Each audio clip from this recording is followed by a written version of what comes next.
Do you have a favorite flower? I don't. There are just too many that catch my eye. I love the smell of chamomile. I adore the looks of cornflowers.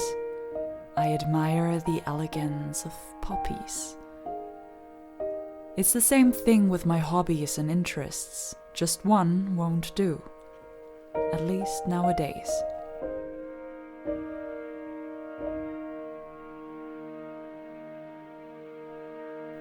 I only ever had one true favorite, one passion, one love in my life. Being on stage. That was my favorite flower. I picked it as a child, and for over 25 years I kept it in fresh water in a vase on my windowsill, admiring it every day and taking good care of it. But not well enough apparently, because it eventually died. Maybe that's what happens when you dare to attempt turning your hobbies into a career. Or maybe I just wasn't wise enough to save it back then. To this day, the vase on my windowsill remains empty. I haven't picked a new favorite flower yet. Maybe I never will. I still struggle with the fact that nothing excites me as much as the stage used to. No flower has ever smelled as good again. No beauty ever compared.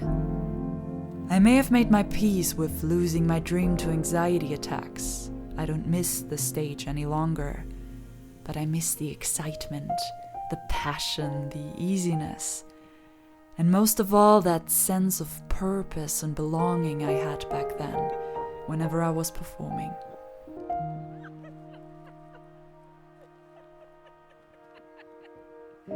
I walked through a lot of meadows over the last couple of years, admiring a lot of flowers I came across. Occasionally, I might have even played around with the thought of picking a particularly pretty one and taking it home with me to put into that empty vase on my windowsill. But then I spotted another one just as pretty.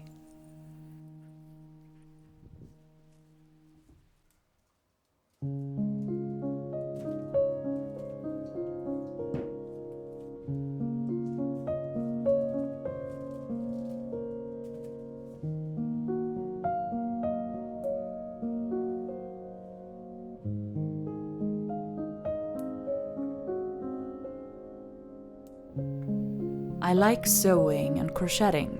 I enjoy gardening and foraging. I'm interested in sustainability and curious to learn about the old ways.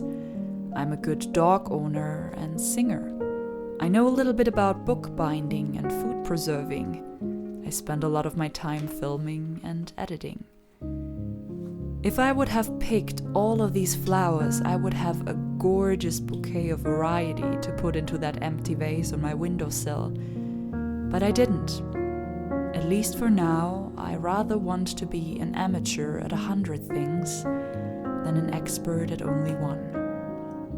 Distancing myself from the thought of having to choose one thing over everything else for the rest of my life is giving me the freedom to play around with whatever excites me a little for the time being, and then move on to the next thing. I don't know if that is the better choice. It's simply the one I made for the last couple of years. To fall a little in love with many things, rather than fall completely in love with just one.